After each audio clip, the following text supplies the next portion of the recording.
Good morning, guys. Welcome back to the channel. We're going to BMW of Ridgefield, Connecticut for their Cars and Coffee.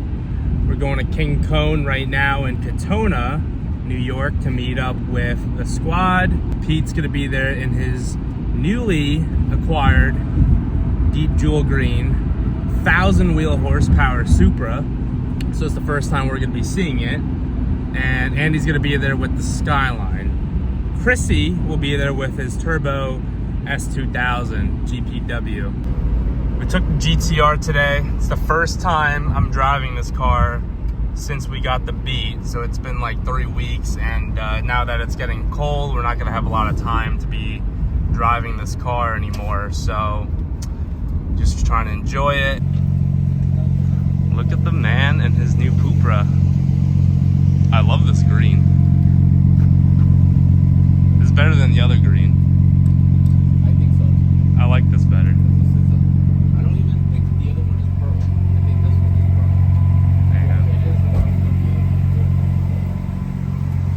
This thing is nuts.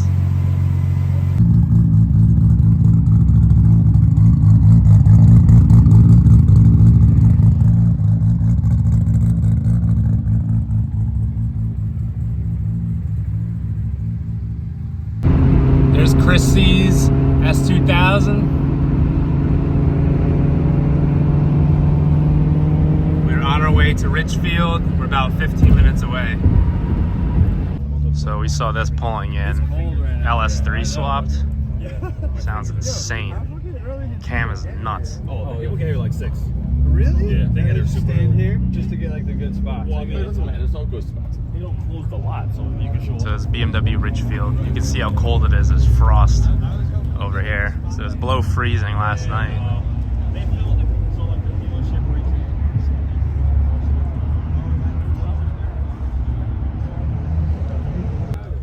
Parked over here. Here we are. This RSX is nice. They just call it the RSX, the RS6. Wow. Love these. I almost traded my R8 in for one of these. Yeah. Well, I bought the little cover plate here. These pieces. I bought the battery tied down. I bought some of the like little accessory things. Yep. Just gotta put it in. It's no time. Bruce out here. Let's take a better look at Pete's engine bay. This thing is nuts. Was that a 5-inch intake? Jesus Christ. I liked all the gloss black. Business longest stretch of Route 7. You know, it's Black engine bay? for real. That's how big. You got to be really Yeah. careful. What is this one? Extreme motion. Police enforcement. So here. all he needs to do is drop everything out of the bay and repaint the bay in the green, and it'll look so good. I'll do it for him. You got to be really careful. John Deere Heads up on that. That'd be sick. And I'll give him a John Deere turbo. Take the turbo. I can't do this. He's starting it. This thing is ridiculous. I've seen this like 3 times now. It is nuts.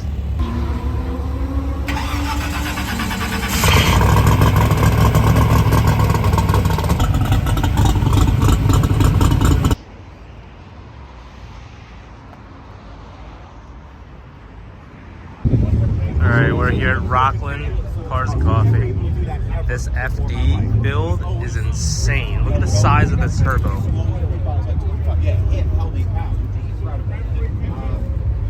4-rotor. Wow. Car is nuts. Right-hand drive. Fully reupholstered interior. CCWs. B-lock. Wow.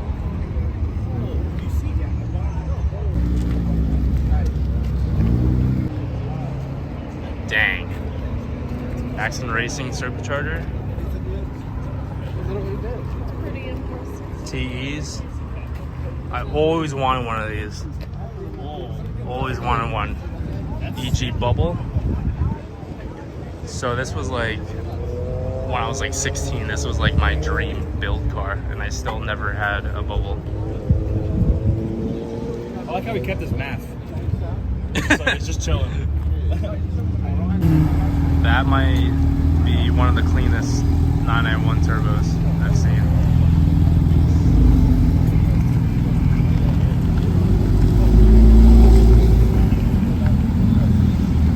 All right, we're inside the GTR back seat. We gotta change out the rear window trim because obviously everything is peeling off. Super ugly, both sides. You have to remove the back seat. I already got the bottom cushion off. We are taking out the backrest. So we got the two 10mm bolts out. We gotta pull it out. Gotta unhook or unbolt the seat belts from the B pillar. It's a 14mm. On the bottom is a 14mm, and these caps come off pretty easily. Then these pop off, so you want to pull them out from the bottom and then pull the whole thing down. Otherwise, you can break these very brittle clips. Then we can remove the seat. So this comes out from the bottom, and then you pull it from the top. And then we need a Phillips screw to remove this one, and then we can pull this panel back. Back seat is out. So now we just gotta pull back on the panels itself. We removed the trim. So we just gotta carefully pop these out.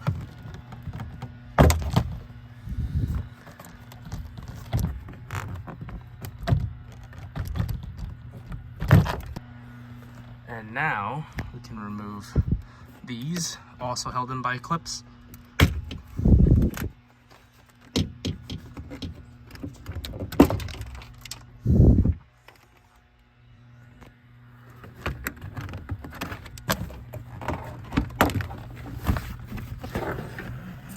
And there we go. Now we just gotta fish that seatbelt through.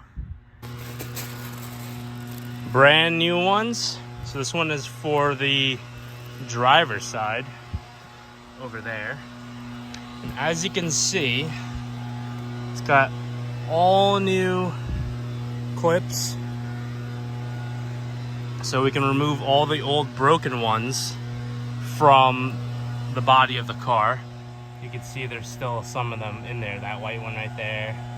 Pull those all out. New panel is in. Make sure when you push the clips in, give it a nice firm push, and you'll hear them snap right in. Easy replacement. And then now we can just put everything back together. So this door panel pushes back into the wall, and then we can put all the seat belts back in order. See all the new clips? So this has to feed through the hole.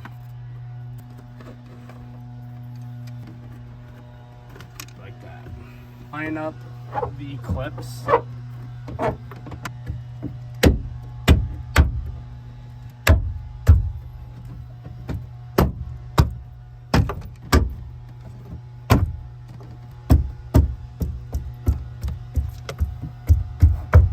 Perfect. We gotta put this door back in.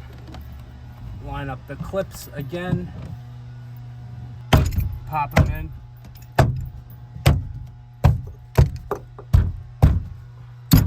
Piece, it goes up,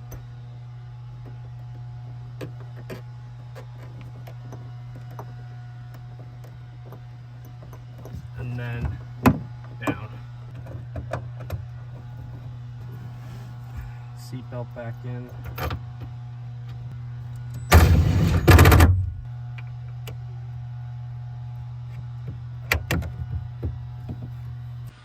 All right. All finished.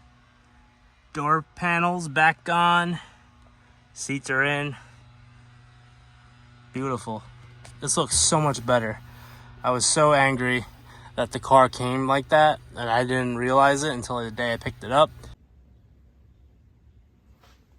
The GTR is full winter mode hibernation officially. This car is not going to go back out for the rest of the year. unless I change my mind. Probably will on a really nice day like today. But the car is detailed. I cleaned the outside, inside. We're gonna put it up on the quick jack, just on the first notch, just so the tires don't go flat or square on the bottom, keep the weight off. And that's really it, guys. So I'm gonna have the car cover on it so no dust settles on it, any rodents that might be in here. It's on a battery tender. It's a pretty good one, actually. It's from Harbor Freight. This one, the Viking. I bought this actually yesterday on a guy from Facebook Marketplace, and cheaper than if I were to get it at wholesale, and definitely retail. It's a brand new, you guys already see this, Haltech Elite 2500 for the Nissan Skyline, the R32, 33, and 34. This car. You guys are wondering, I'm already putting a Haltech into a bone stock GTR. What's going on here? Well, actually, it's a funny story. So this is a package deal with the Elite 2500. If you guys don't know much about these standalone ECUs, these ECUs are the same. Doesn't matter what car you get. This will work in any vehicle you want, whether it's a universal wiring harness or one of these plug and plays that they make for a car. So this one is a Haltech adapter harness. It allows you to plug the Elite 2500 into the stock wiring harness for any of these GTRs or GTSTs. And that means for this car, I could put this ECU in with this harness on the stock engine harness. Nothing else has to be modified, and I can run a Haltech on my bone stock GTR. So if I want to have two-step on a bone stock GTR and blow out the cats, I could do that if I want to. But that's not why I bought this. I actually bought this for the NSX.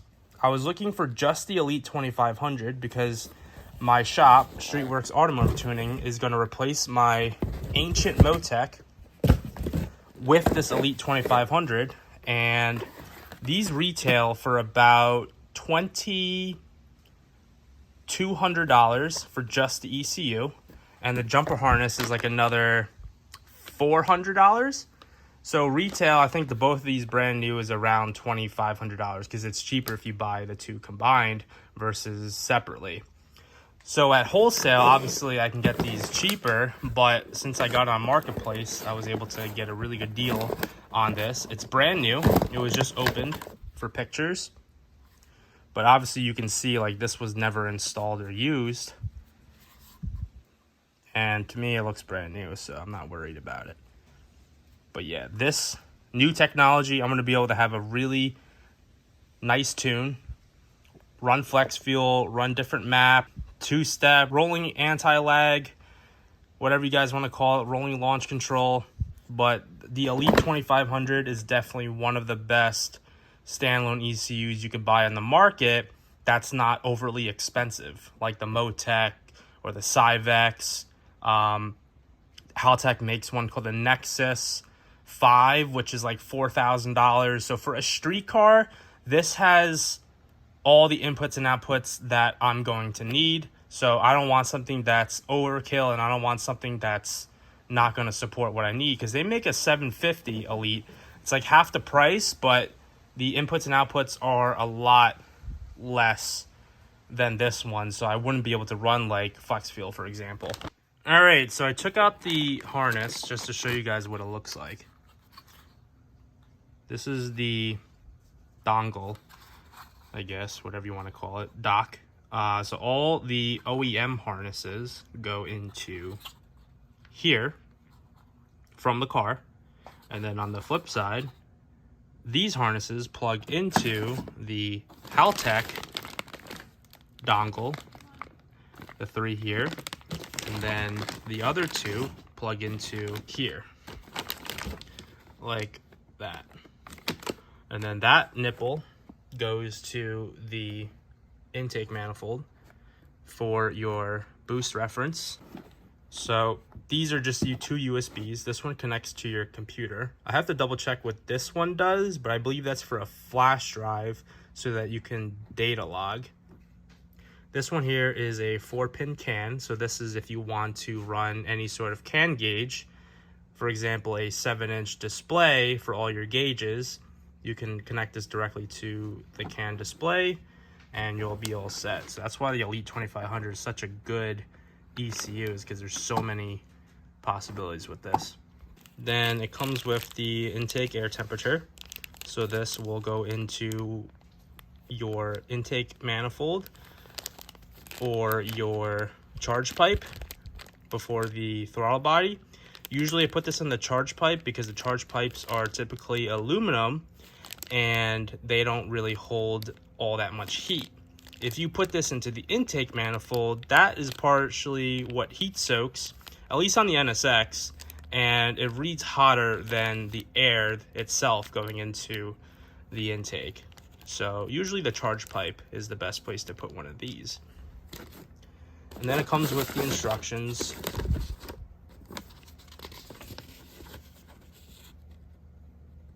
Gives you the wiring diagram, ECU location for the GTR, and oh, base maps.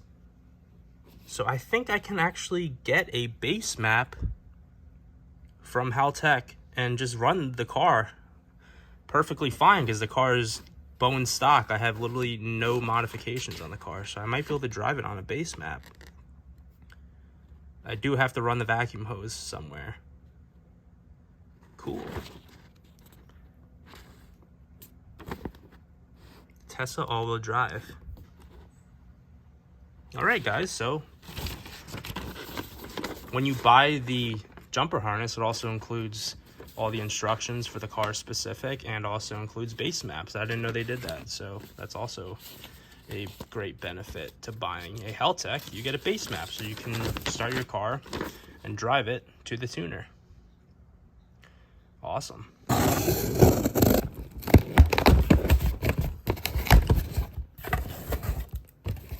More parts. Denso OEM ignition coil packs. Part number. So these are OEM Audi R8 coil packs. A lot of people do this upgrade for many cars actually, because the factory coil packs on the cars that we have are not sufficient for the amount of power upgrade that we're doing. So the factory coil packs on the NSX are obviously 30-something years old. I took a look at them yesterday. I believe they've been replaced before, but there wasn't really any branding or stamps on them. So I don't know what brand they are. I don't know how old they are. And there's still OE replacements for the NSX. So if we're going for 600 horsepower, maybe those aren't the best. And they're expensive to replace the OEM ones. So these Denso ones are actually about $22 each. Let's take a look at one of them. So they call these the red tops. So if you guys ever seen R8s or the Rs, the Golf Rs, they typically have the coil packs that look like this, the red tops. And these are going to be a lot better for the power levels that we're going, especially on a turbocharged application. And for 22 bucks, they're not bad, and they fit directly on the valve covers for the NSX as well. The only thing that we have to do is get the new 4-pin connectors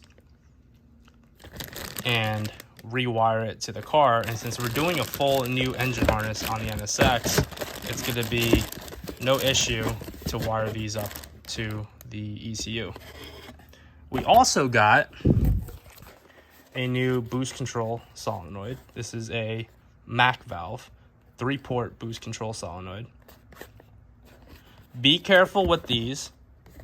There are a lot of fake ones out there on the market. Reputable seller on Amazon.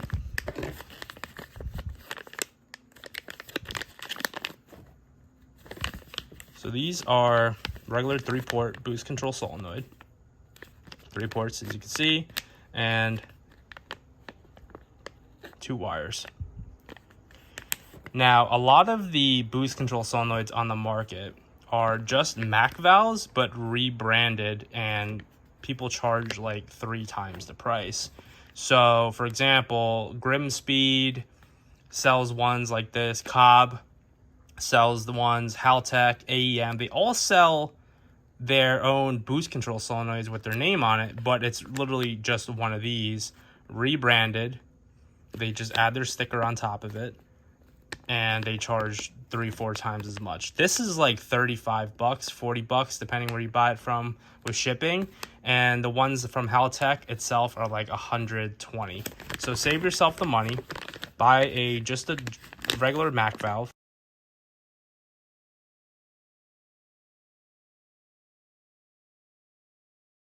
All right, guys, this is finally the outro to this long-winded, multi-genre video. Honestly, there's so much going on in this. We had 2 cars and coffees. It's getting to the end of the season. It's now like November 7th. The video started the day before Halloween, that Ridgefield Cars and Coffee. That Cars and Coffee was nuts. Idiotic drivers at that car show. That was my first time going there, and people are just ripping it out of the parking lot, doing donuts, doing burnouts. One M5 spun out and hit the guardrail. My buddy almost got wrecked by a pickup truck that was speeding. I had the GTR there. I didn't do anything with that. It's bone stock. There's nothing really to show for that. And then the second Cars and Coffee, we went to Rockland, their season closer. So that's the last one for 2022. So I don't think there's going to really be any more big Cars and Coffees going on for the remainder of this year. Now we're approaching winter. There's a lot to plan for the NSX. We're compiling parts for it to bring back to Raul and Jay at Streetworks Automotive Tuning. The car is going back to them around the 16th or 17th with a bunch of new parts.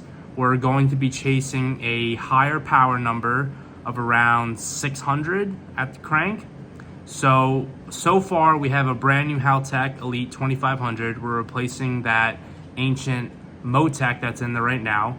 That's going to give Raul a lot more flexibility to tune for, obviously better drivability and higher numbers, flex fuel, rolling anti-lag, 2-step. The other thing we're going to be doing is the CD7 dash to replace the 2 gauges that we put in the last time because the Motec doesn't support CAN gauges. So now we're going to put in a CD7 7-inch display in that Navi pod. It's going to look really clean. Anything that the Haltech ECU will read, it can send to that dash. Might be taking the trans off to do a new clutch, an XD twin disc, and obviously we'll do a new rear main seal, but we're unsure of what we're going to do with that just yet. The current clutch might be giving out. It's got some issues. It's hard to put into gear. We've always known that since we got the car. We adjusted the clutch pedal last week, and it does help drive a lot better, but going into gear is still an issue. We put in a weighted NSX-R or NSX Type S Zanardi Edition shift knob, and it's helped with the shifting. It feels a lot smoother. The weight to it allows it to go into gear a lot easier than the previous shift knob. I am going to Mexico this week for about 5 days to celebrate a family member's wedding. Taking a little break, get back to some warm temperatures. My first time in Mexico. Gonna have a great time. I'll take some videos there for you in the next video, but the next update is obviously not going to be for a while on the NSX, and that's really it, guys. So you like this video, smash that like button, continue to support the channel. We've gotten a lot of subscribers. I think we just hit 7,000, which is a new milestone, up from the 40-something hundred I had when I really stopped making videos pretty religiously. So hope you enjoyed it, and I'll see you in the next one.